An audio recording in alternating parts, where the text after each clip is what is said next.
কিভাবে যে আমার বোন এই ছেলেটাকে বিয়ে করলো!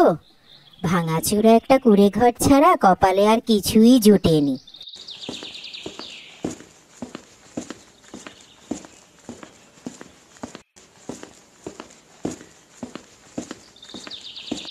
আরে আপু, তুমি কতদিন পরে আসলে? বাইরে দাঁড়িয়ে আছো কেন? তাড়াতাড়ি করে ভেতরে চলো। ইস, কতদিন পরে তোমাকে দেখলাম। তোমাকে দেখে মনটা ভালো হয়ে গেল আপু। আমাকে দেখে তোর মন ভালো হলেও আমার মন খারাপ হয়ে গিয়েছে। এখন এই ভাঙা কুঁড়ে ঘরটাই সারাতে পারলি না। কত ভালো ভালো ঘর থেকে তোর প্রস্তাব এসেছিল, সেগুলো সব বাদ দিয়ে কেন যে এই গরিবের ঘরে আসতে গেলি সেটাই বুঝলাম না। পুরনো কথা বাদ দাও তো আপু, তুমি কতদিন পরে আসলে। তুমি গিয়ে ভেতরে বসো, আমি তাড়াতাড়ি রান্নাটা শেষ করে নিই। তারপর খেতে খেতে দুবোন মিলে অনেক গল্প করব। তোর এই ভাঙা কুঁড়ে ঘরে আর কি বসবো, এই জন্য তো তোর বাড়িতে আসতেই ইচ্ছা করে না। তবুও তুই আমার বোন বলে আসতে হয়।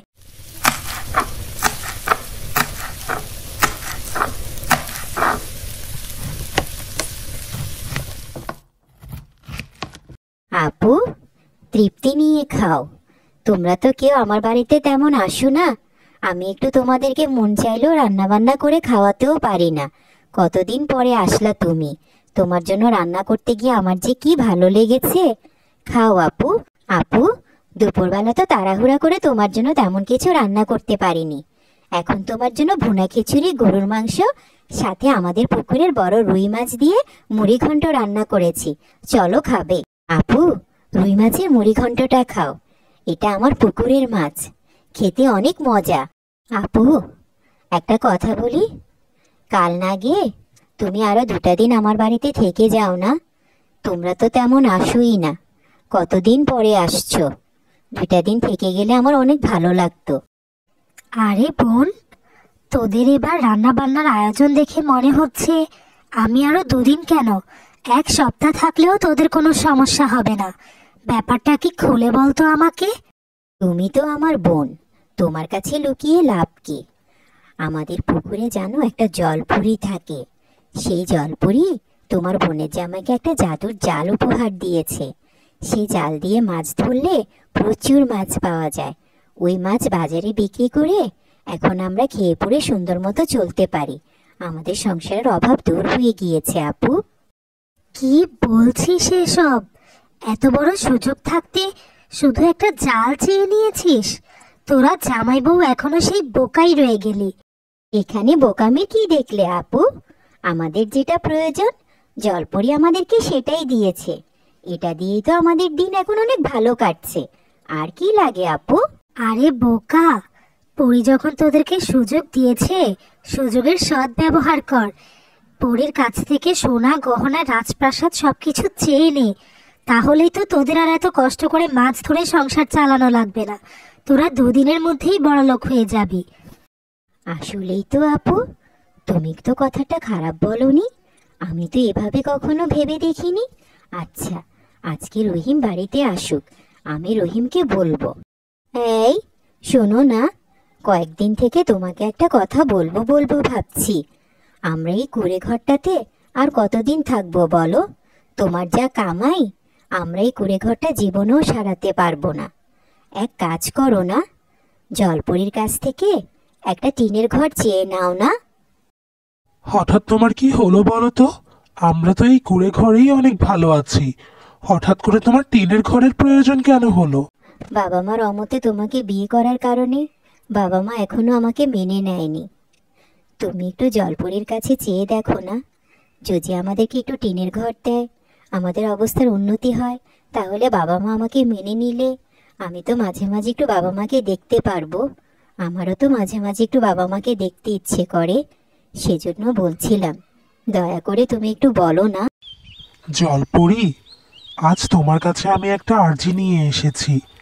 আমার বউয়ের ওর বাবা মাকে দেখার খুব ইচ্ছে, কিন্তু আমার ভাঙা কুঁড়ে ঘর বলে ওর বাবা মা আমাদের বাড়িতে আসতে চান না।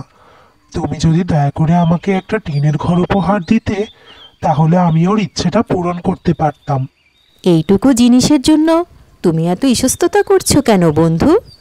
তোমাকে তো আমি বলেছি তোমার যখন যা প্রয়োজন তুমি আমার কাছে বলবে। তুমি যাও, বাড়িতে গিয়ে দেখো তোমার কুঁড়ে ঘর টিনের ঘরে পরিণত হয়ে গিয়েছে। তারপরেও যদি তোমার আরও কিছু লাগে তুমি আমাকে এসে বলবে। তোমাকে অনেক ধন্যবাদ, তুমি আমার মনের ইচ্ছে পূরণ করেছো। আমার যে কি ভীষণ খুশি লাগতেছে, আমি এক্ষুনি যে আপুকে বলছি। তোকে কি আর আমি সাধে বোকা বলি? তুই যখন জলপরীর কাছে চাইলি তখন একটা দালান বাড়ি চেয়ে নিতি, টিনের ঘর কেন চাইলি? শোন, এখনো সময় আছে, জলপরীর কাছ থেকে একটা দালান বাড়ি চেয়ে নে। এই শোনো না, এই টিনের বাড়িটা না কেমন কেমন যেন লাগতেছে।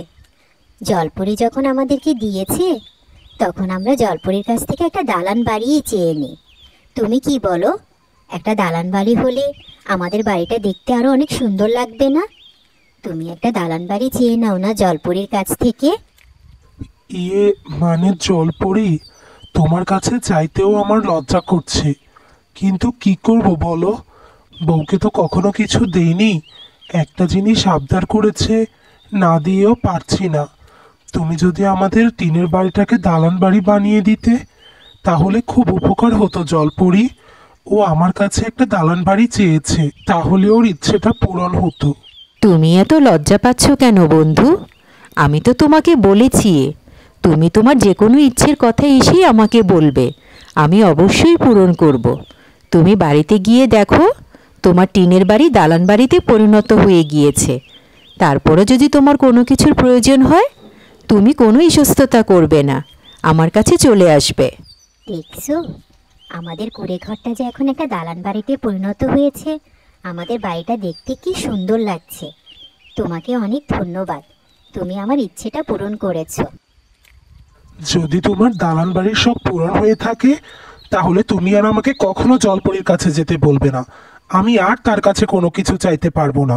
আপু, তুমি আসাতে অনেক ভালো হয়েছে। তোমার বুদ্ধিতে আমার কুড়ে ঘর এখন দালান বাড়িতে পরিণত হয়ে গিয়েছে। তুমি না বললে আমার মাথায় কখনো এই বুদ্ধি আসতোই না। এ আর এমন কি, এখন আমি তোকে এমন একটা বুদ্ধি দিব যাতে তোদের আর কখনো কষ্ট করা না লাগে। তোরা সারা জীবন পায়ের উপর পা তুলে বসে বসে খেতে পারবি। তুই এক কাজ কর, তোর স্বামীকে বল পরীর কাছ থেকে যাতে সে অনেকগুলো স্বর্ণ চেয়ে আনে। এই জানো, আমার মাথায় না একটা বুদ্ধি এসেছে। তুমি তো বলেছো তুমি আর কখনো জলপরীর কাছে যাবে না। এই শেষবারের মতো একটু যাও না। যদি আমার বুদ্ধিতেই শেষবারের মতো জলপরীর কাছে যাও তাহলে দেখবে আমাদের আর কখনো জলপরীর কাছে কিছু চাইতে হবে না। বউ, তুমি তো আগে এত লোভী ছিলে না, তুমি দিন দিন এত লোভী হয়ে যাচ্ছ কেন? আমার দরকার নেই আরামায়েশের। আমি তোমাকে বলেছি না আমি আর জলপরীর কাছে যাব না। দরকার হলে আমি সারা জীবন পরিশ্রম করে খাবো, কিন্তু তাও আমি আর জলপরীর কাছে কিছু চাইতে পারবো না। ঠিক আছে, তোমাকে যেতে হবে না। তুমি থাকো তোমার পরিশ্রম নিয়ে, আমিই যাচ্ছি জলপরীর কাছে।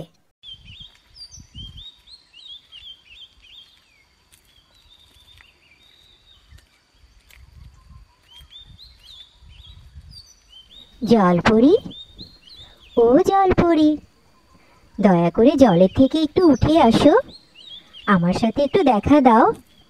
জলপরি, কি হয়েছে? তুমি আমাকে এভাবে ডাকছো কেন? আমার বন্ধুর কি কোনো সমস্যা হয়েছে? আমাকে সব কিছু খুলে বলো। জলপরি, আমি তোমার কাছে একটা ইচ্ছে নিয়ে এসেছি। দয়া করে আমার ইচ্ছেটা পূরণ করো। আমার ভীষণ ইচ্ছে আমি যে জিনিসটাই ধরি সেটা যেন সোনা হয়ে যায়। দয়া করে আমাকে একটু সাহায্য করো। তোমার স্বামী আমার সন্তানকে বাঁচিয়েছে, তার জন্য আমি যে কোনো কিছু প্রতিদান দিতে প্রস্তুত আছি।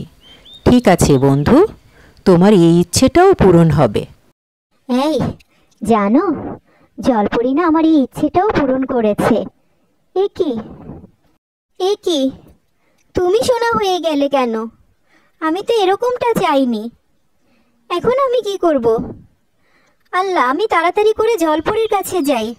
জলপরি শুধুমাত্র আমাকে এই বিপদ থেকে উদ্ধার করতে পারে। জলপরি, তুমি কোথায়? দয়া করে দেখা দাও। আমার স্বামী ঠিকই বলেছে, আমি আসলেই লোভী হয়ে গিয়েছি। দয়া করে তুমি আমাকে এই বিপদ থেকে উদ্ধার করো। তোমাকে তো এখন আমি এই বিপদ থেকে উদ্ধার করতে পারবো না। তোমাকে আমি যা দিয়েছি তা আমি ফিরিয়ে নিতে পারবো না। যদি তুমি তোমার স্বামীকে ফেরত চাও তাহলে একটা শর্তে পেতে পারো। তোমাকে আবার তোমার সেই কুঁড়ে ঘরের জীবনে ফিরে যেতে হবে। আমি তাতেই রাজি আছি জলপরি। তবু তুমি আমার স্বামীকে ফিরিয়ে দাও। আমার স্বামী ঠিকই বলেছে, আমি লোভী হয়ে গিয়েছি। আমি আমার ভুল বুঝতে পেরেছি। আমি আর কখনো লোভ করব না। দয়া করে তুমি আমার স্বামীকে ফিরিয়ে দাও। বউ, তুমি যে তোমার ভুল বুঝতে পেরেছ এতে আমি খুবই খুশি হয়েছি। আমরা পরিশ্রম করে খাবো, তুমি চিন্তা করো না বউ। আমি পরিশ্রম করে একদিন তোমার সব শখ পূরণ করার চেষ্টা করব। তোমাকে আমি দালান বাড়িও বানিয়ে দিব বউ, তুমি চিন্তা করো না। আমার দালান বাড়ি লাগবে না। তোমার সাথে থাকলে আমি কুঁড়ে ঘরেও অনেক সুখী। আমার ভুল হয়ে গিয়েছে, তুমি আমাকে মাফ করে দিও। আমার অনেক ভুল হয়ে গিয়েছে রে বোন, তুই আমাকে মাফ করে দিস। আমি কাল সকালেই চলে যাব। তুই এক কাজ করিস, মা বাবার জন্য তোর পুকুরের একটা বড় মাছ রান্না করে দিস।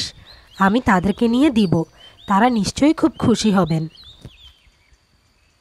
এই নাও আপু, এখানে বাবা মার জন্য রুই মাছের মুড়ি ঘন্ট করে দিয়েছি।